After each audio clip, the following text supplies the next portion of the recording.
Have you heard the new Macklemore song?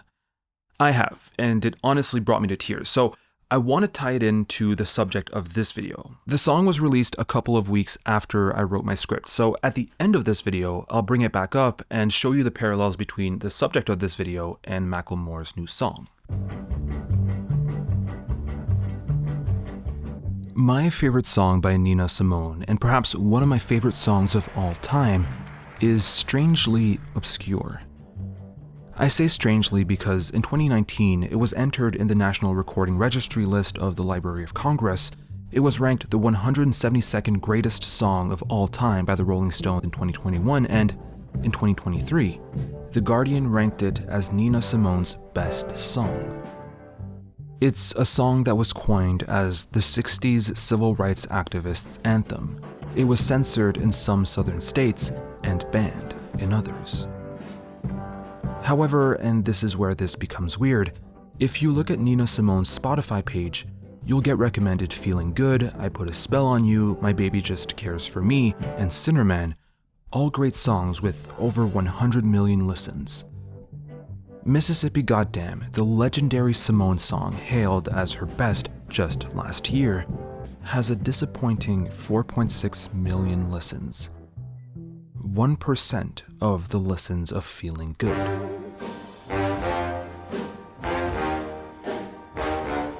The original Feeling Good came out in 1964 in an English musical titled The Roar of the Grease Paint, The Smell of the Crowd. Simone would record her own version the following year. During the civil rights movement, this song is triumphant. It inspires. Freedom is mine, and I know how I feel. It's a new dawn, it's a new day, it's a new life for me. I'm feeling good. In Simone's context, it's a victorious song, but only a year later, in 1964, Mississippi Goddamn didn't come from a place of a hasty celebration of freedom, but from a completely different place, a truly visceral one. Mississippi Goddamn was released in an album compiling live recordings from 3 concerts at Carnegie Hall in New York City in front of a mostly white audience. It starts off with Nina Simone saying this. The name of this tune is Mississippi Goddamn. And I mean every word of it. The crowd, laughing, certainly couldn't expect such a radical song to be performed for them. This song being Simone's first civil rights song, as she coined it herself. But before going into the lyrics, Simone writes about how she came about creating it in her autobiography, I Put a Spell on You. Speaking of Martin Luther King Jr.'s imprisonment in Birmingham, Alabama, Lorraine Hansberry asked what was I doing for the movement while its leaders were stuck in jail. Later, Dr. King was released, and soon afterwards, the city of Birmingham gave in to the Southern Christian Leadership Conference's demands. I thought an important victory had been won, and when a little while later, President Kennedy announced he was going to present a new civil rights bill to Congress, it seemed like another was on the way. The president's announcement was on June 11th. The very next night, while Kennedy was on TV talking about the moral crisis in America, Medgar Evers, a field secretary for the NAACP in Jackson, Mississippi, was shot to death on the steps of his home. I heard the news with disgust, but it seemed like just one more bitter news story at a time when there were already too many. She goes on to describe how, during the trial, the governor of Mississippi shook hands with the murderer, but, as she says, I was still turning the other cheek. What I didn't appreciate was that while Medgar Evers' murder was not the final straw for me, it was the match that lit the fuse. The final straw happened in September of that same year. I was sitting there in my den on September 15th when news came over the radio that somebody had thrown dynamite into the 16th Street Baptist Church in Birmingham, Alabama, while black children were attending a Bible study class. 4 girls were killed. Later that day, in the rioting which followed, Birmingham police shot another black kid and a white mob pulled a young black man off his bicycle and beat him to death out in the street. All the truths that I had denied to myself for so long rose up and slapped my face. I suddenly realized what it was to be black in America in 1963, but it wasn't an intellectual connection of the type Lorraine had been repeating to me over and over. It came as a rush of fury, hatred, and determination. This rush was translated into music. Simone recounts that she was trying to make a homemade gun to kill someone out of rage. The idea of fighting for the rights of my people, killing for them if it came to that, didn't disturb me too much. Even back then, I wasn't convinced that nonviolence could get us what we wanted. But killing didn't turn out to be Simone's way of fighting for civil rights, so she sat down and in only 1 hour, she wrote Mississippi Goddamn. So back to Carnegie Hall when Nina Simone makes everybody laugh by telling them the title of the song. Alabama's got me so upset. Tennessee made me lose my rest. And everybody knows about Mississippi Goddamn. You can feel the anger, you can feel the exasperation in the chorus. Everybody knows about Mississippi Goddamn. She then describes how she feels after suddenly realizing what it was to be black in America in 1963. Hound dogs on my trail, school children sitting in jail. Black cat crossed my path, I think every day's gonna be my last.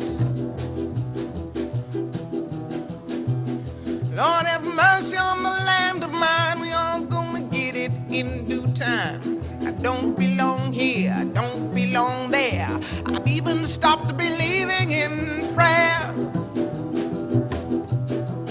There's an absolute desperation, an exasperation which is conveyed again in the following Too Slow segment. In there, so I know they keep on saying, go slow. That's just the trouble. Too slow. Washing the windows, Too slow. picking the cotton, Too slow. we're just plain rotten. Too slow. We're too damn lazy. Too slow.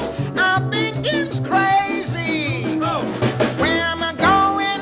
What am I doing? I don't know. Then follow the most overt lines. Picket lines, school boycotts. They try to say it's a communist plot. All I want is equality for my sister, my brother, my people, and me.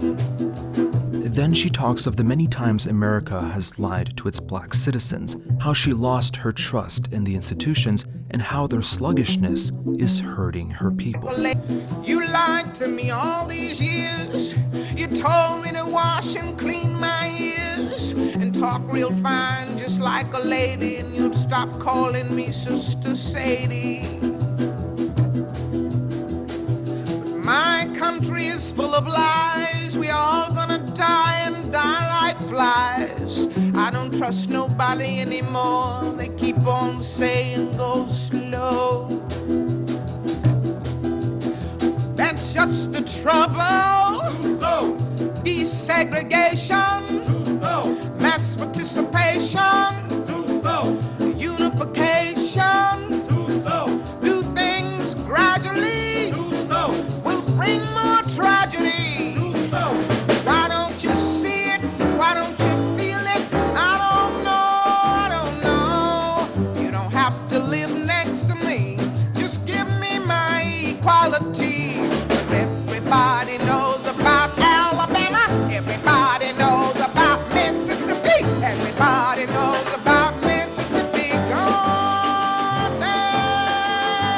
Goddamn. That's it. And there's no better way of ending such an angry song by yelling, "That's it," at the end of the performance.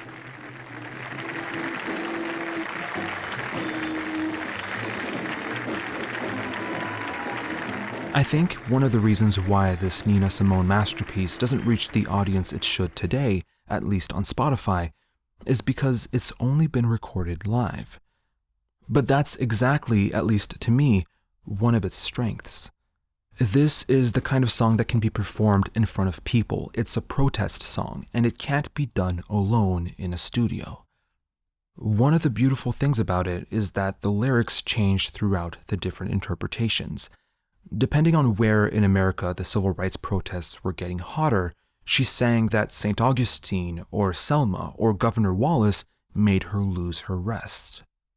Perhaps my favorite rendition, however, is in 1968 at Westbury Music Fair, a couple of days after MLK's assassination. She trades Tennessee for Memphis, where MLK died, and in the middle of the song, she says this. If you have been moved at all, and you know my songs at all, for God's sakes, join me. Don't sit back there. The time is too late now. Good God. You know, the king is dead. The king of love is dead. I ain't about to be nonviolent, honey. This song is extremely radical, not only for the time, but still to this day. Over 20 years after its first recording, Simone went back on it and said in an interview with Jet magazine that, "I wouldn't change being a part of the civil rights movement. I wouldn't change that, but some of the songs that I sang, I would have changed because they hurt my career." Asked which song did the most damage to her career, she unhesitatingly responded, "Mississippi Goddamn." And that's a pretty tragic ending to this song. Simone regretted performing it the way she did, and the song is underappreciated, at least by Spotify metrics. However, I don't want this to be the legacy of this masterpiece. I want it to inspire. I want it to be rediscovered by my generation for what it is. A protest song born out of anger and indignation, a risky song that hurt Simone's career, but one that was still sung at the top of her lungs in venues internationally.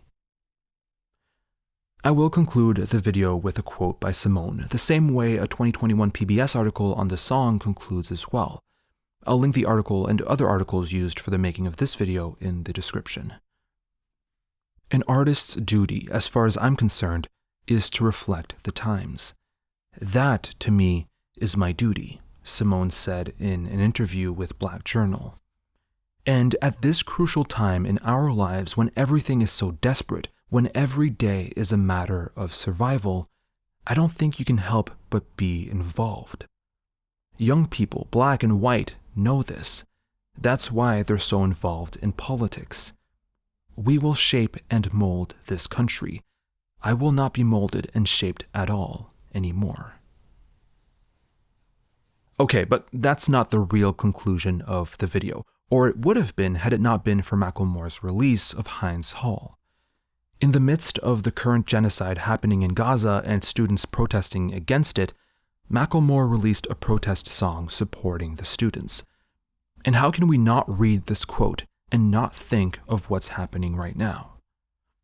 The parallels with the 60s and 70s Vietnam War protests are incredibly obvious, not only in terms of movements and protests, but also in terms of police and state repression, as well as the culture surrounding it. More importantly for this video, a protest song was made, as protest songs were made in the 60s and 70s, and you really can't understand the impact of protest songs unless you're there, in the moment, protesting. I'll never be able to be moved by Mississippi Goddamn as much as Black Americans in the 60s. The context is so important in order to feel what these types of songs are supposed to make you feel. You have to imagine yourself being at odds with the inhumane ideology backed or at least tolerated by a large segment of the population. You have to be at odds with the government and its extremely funded, organized, and militarized police force. It's just your movement, your ideals, and your fight against injustice, against an entire well-funded system whose role is to crush your little protest. You may feel like what you're doing is pointless, that it won't do anything, that the forces that be are too strong, too influential, too powerful to let you change anything.